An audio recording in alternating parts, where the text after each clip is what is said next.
যে আসলে কি দ্বৈত শাসন চলছে, যে নর্মালি এই ধরনের ঘটনায় যদি সরকার মনে করে যে এই ঘটনাটা ঠিক হয়নি, অতিরিক্ত বল প্রয়োগ করা হয়েছে, সেক্ষেত্রে আইন শৃঙ্খলা বাহিনীর যে সদস্য তাদেরকে প্রত্যাহার করা, সাময়িক বরখাস্ত করা, এই ধরনের ঘটনা বিভিন্ন সময় আমরা দেখে এসেছি। কিন্তু এটাতে তো ওই ধরনের কিছুই নেই। তার মানে জাতীয় পার্টির পক্ষে অবস্থান নিয়ে তারা ঠিক আচরণই করেছে, আবার সরকার সরকার নিন্দা প্রকাশ করছে। আমরা এটা বিষয়টা আসলে দ্বৈত শাসন বোঝা যাচ্ছে না। দ্বৈত শাসন যদি নাও বলি, এটা একটা মেটিকুলাসলি একটা পূর্ব পরিকল্পিত একটা ষড়যন্ত্রমূলক শাসন চলছে।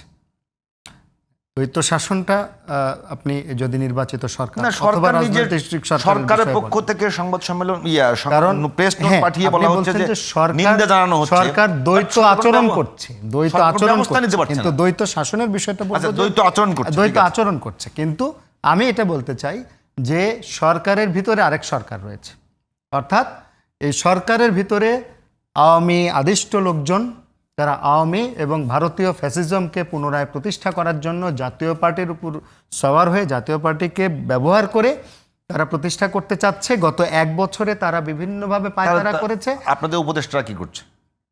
আমাদের উপদেষ্টা বলতে আমাদের উপদেষ্টা কথা হচ্ছে দেশবাসীর পক্ষ থেকে বিপ্লবী 2 জন উপদেষ্টা রয়েছে, এটাতে কোনো রাজনৈতিক দলের না। বাকি উপদেষ্টাগুলোর কারা নিয়োগ দিয়েছে?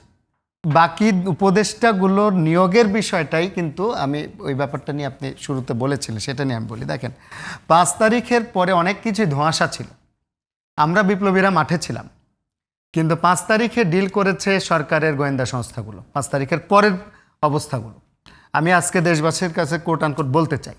এগুলি আমরা না বললে আজকে ভিপি নূর 3 দিন কিন্তু সরকার ছিল না, 3 দিন কোনো সরকার ছিল না। ভিপি নূরকে আজকে মারা হয়েছে, কালকে জাহিদুল বারীকে মারা হবে, পরশু অমককে মারা হবে, তমককে মারা হবে। এইভাবে টেস্ট কেস হিসেবে বিপ্লবীদেরকে ভরে দেওয়া, ফেলে দেওয়ার যে পায়তারা চলছে, পরিকল্পনা চলছে, সেটা কিন্তু এই পরিকল্পনা আজকের না। এই পরিকল্পনা যখন 3 তারিখে এক ধরনের নিশ্চিত হয়ে যায়, যখন সেনাবাহিনী 3 তারিখের আগে কিন্তু এটা স্বীকার করতে হবে, সেনাবাহিনী কিন্তু ফায়ার করছে জনগণের টাকা দিয়ে। সেনাবাহিনী উর্দি পরে আমার জনগণ, আমার ছেলেদেরকে, আমাদেরকে ফায়ার করেছে, এটা একটা বিষয়। এরপরে সেনাবাহিনীর একটা মধ্যম শ্রেণীর অফিসাররা যখন মানে বিদ্রোহের সংখ্যা দিল, যখন সেনাপ্রধানের কাছে একটা বিদ্রোহের সংখ্যা হয়ে উঠলো যে না আমি নিয়ন্ত্রণ করতে পারবো না, সেনাপ্রধান কিন্তু তখন ইউটার্ন নিলেন, তখন তিনি হিরো হয়ে গেলেন। আমরা তার এই হিরোগিরির একটা প্রশংসা তখন আমরা করি, ওই ভিত্তিতে আমরা করব।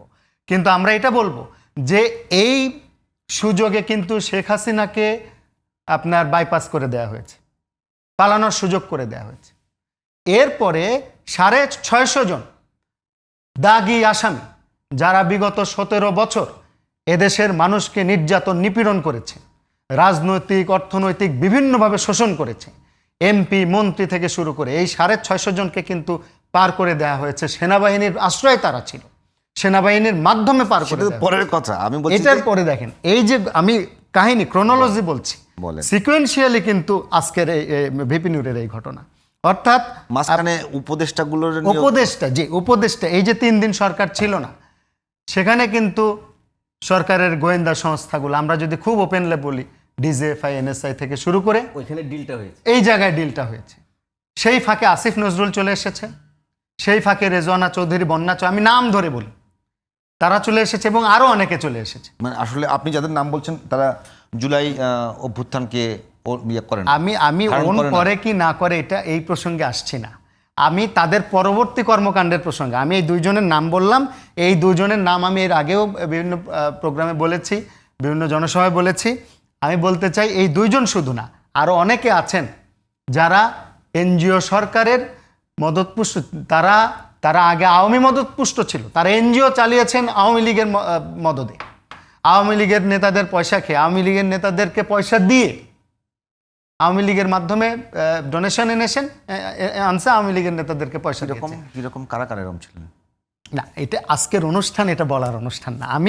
আমি একটা ফ্যাক্ট তুলে ধরলাম আর কি, যে এই আপনি যেটা বললেন যে জাহিদ ভাই এই সরকারটা কেমনে, তখন পর্যন্ত 3 দিনের অন্ধকারে বোঝেন নাই যে এই উপদেষ্টাটা আওয়ামী লীগের সময়, তখন তো আমরা ডিসকানেক্টেড, তখন আমরা ডিসকানেক্টেড। হ্যাঁ, তখন তো পরবর্তীতে 1 বছরের মধ্যেও আপনাদেরকে এরকম দেখলাম না তাদের বিরুদ্ধে কথা বলতে। আমরা কিন্তু সম্প্রতি তাদের বিরুদ্ধে কিন্তু নাম ধরে কথা বলা শুরু করেছি। কেন? কারণ হচ্ছে আমরা দেখেন তার আগেও কিন্তু জনগণ নাকি তাদেরকে নিয়ে নির্বাচন লেখালেখি কেন্দ্রিক শুরু একটা করেছে। মানে দ্বিমত তৈরি হয়েছে তখন বলা শুরু করছে। নির্বাচন কেন্দ্রিক দ্বিমত তৈরি হওয়ার আগেই কিন্তু তাদের কর্মকাণ্ড কেন্দ্রিক দ্বিমত ছিল। একজন উপদেষ্টা বারবার পলিথিন নিয়ে কাজ করতেছেন, হ্যাঁ, পলিথিন নিয়ে, গাছ নিয়ে, অমুক নিয়ে, যেখানে দেশে এই সরকারের কোনো অবস্থান নাই, সরকারের কোনো স্ট্যাটিক অবস্থান নাই, ভিত্তি নাই। এই সরকারের উচিত যত দ্রুত এই দেশটাকে স্ট্যাবল করা, রাজনৈতিক দলগুলোর সাথে ঐক্যমতের ভিত্তিতে স্ট্যাবল করা। সেই জায়গায় না গিয়ে উনি পলিথিন নিয়ে আসেন, এই নিয়ে আসেন, সেই নিয়ে আসেন।